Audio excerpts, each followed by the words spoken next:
ciel se charge, le Doc News capte chaque nuage. Prévision, tendance, on analyse. De la météo aux grandes crises. Des courants d'air aux ondes marines. On suit les tempêtes et les ouragans qui s'alignent.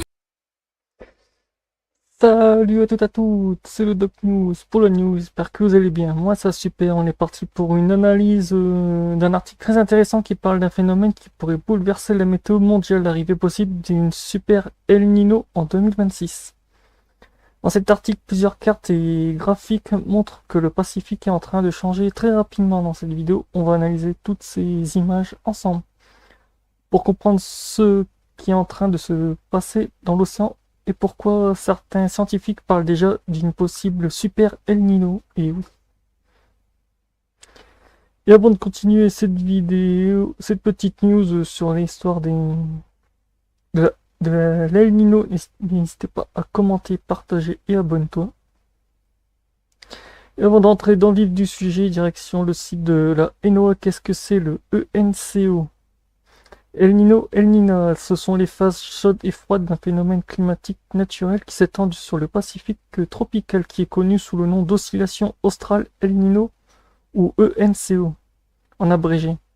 Ce phénomène alterne de manière irrégulière tous les 2 ans à 7 ans, entraînant des variations prévisibles de température de l'océan et perturbe les régimes normaux de vent et de précipitation dans les tropiques.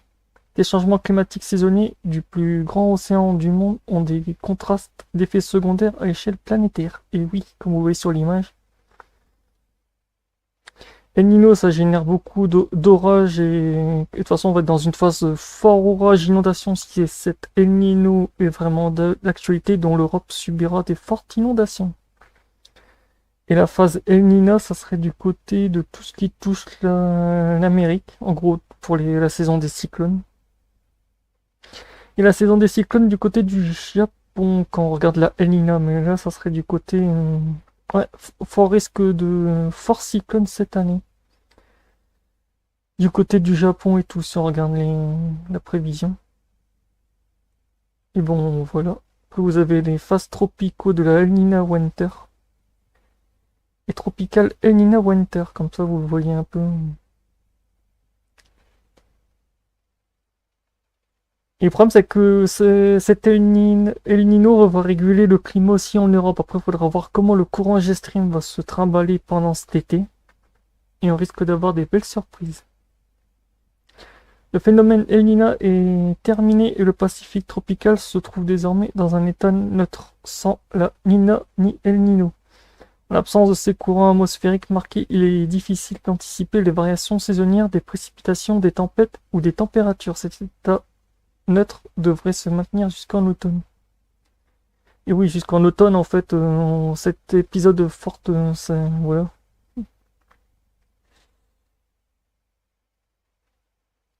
Après, on va rentrer dans le sujet maintenant. C'était juste pour vous expliquer comment fonctionnait la El Niño. Maintenant, on va rentrer dans les phases concrètes.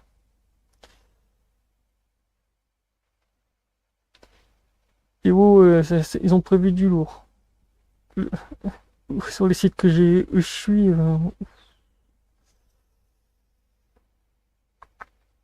ça prévoit du très très lourd. Hop.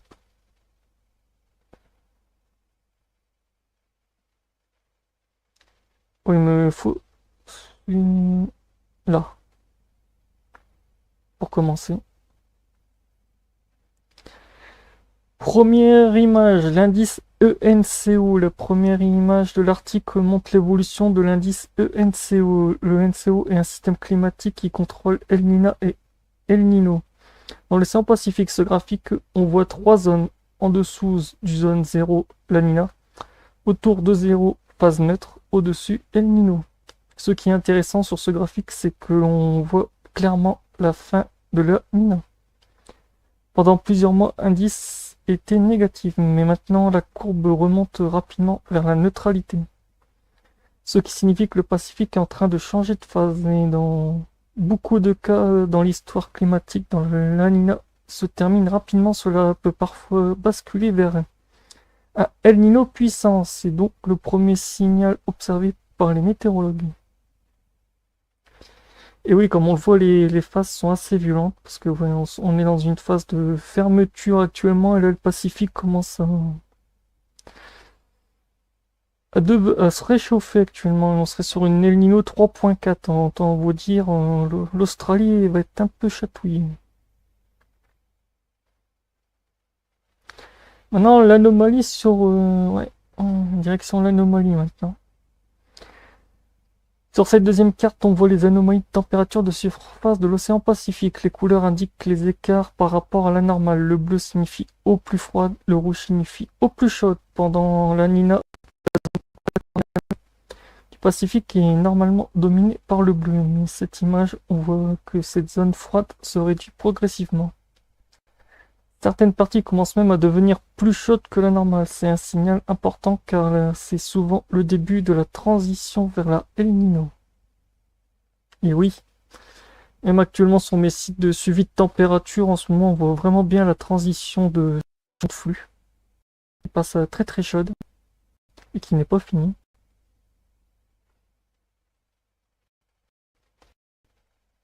Après, nous avons la global circulation aussi.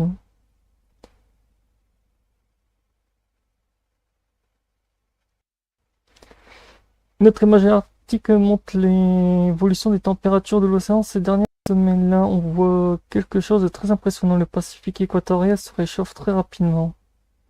Ce réchauffement peut être lié à une faiblesse des alizés. Les vents qui soufflent habituellement d'est en ouest sur le Pacifique, quand ces vents ralentissent, l'eau chaude s'accumule à l'ouest du Pacifique et commence à se déplacer vers l'est. Et ce déplacement d'eau chaude est l'un des mécanismes principaux de la El Niña. Et oui. De toute façon, on le voit ici avec les vents et tout, c'est vrai que ouais, ça envoie du lourd. Les vents, c'est vrai qu'il n'y a pas beaucoup de vent. Il y a beaucoup de blocus aussi du côté un peu après l'Afrique. Après l'Amérique du Nord, du Sud, on voit qu'il y a un blocage dans les vents, ils se bloquent ici. Après, on a vraiment une remontée de vent là, ça promet.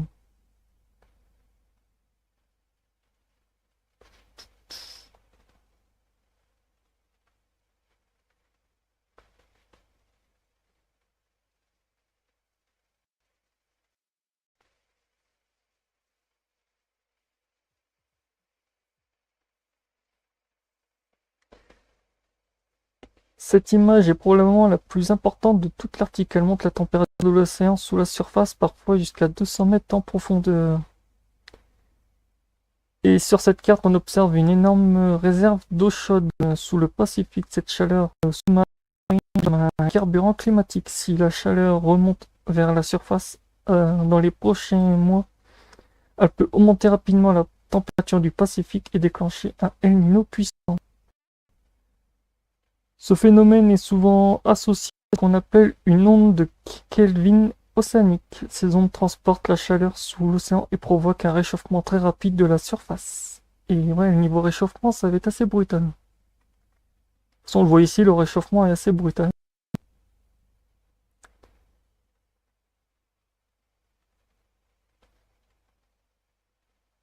Le ST anomalie.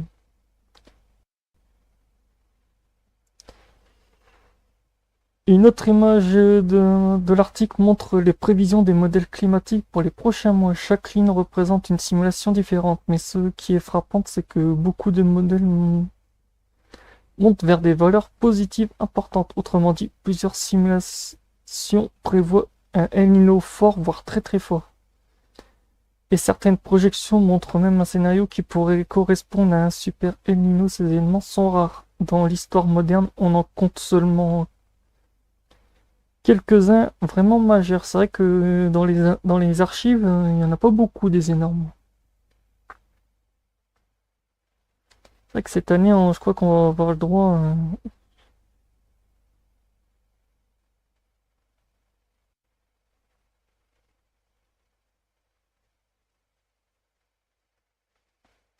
Parce que on va prendre la surface coronale aussi en SST qui commence à bien se réchauffer aussi.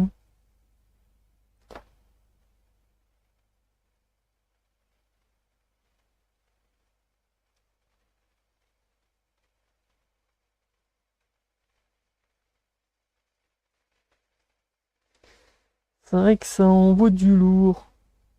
Bon, on voit vraiment que la chaleur augmente très rapidement aussi. Non, voici l'accumulation que je vous ai expliqué de la chaleur aussi, qui commence à bien remonter.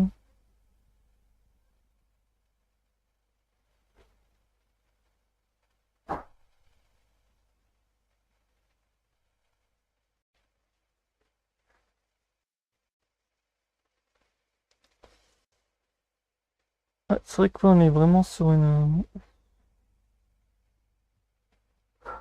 El Niño assez puissante.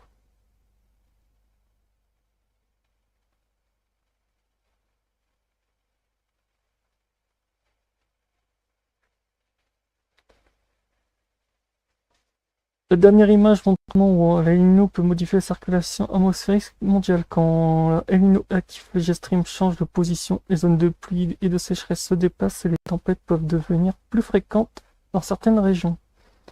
Pour l'Europe, par exemple, cela peut parfois provoquer un jet stream plus ondulé, des périodes très perturbées ou au contraire des blocages anticycloniques. Pour l'Amérique du Nord, cela peut signifier plus de pluie en Californie, des hivers plus doux au Canada et des tempêtes plus actives sur certaines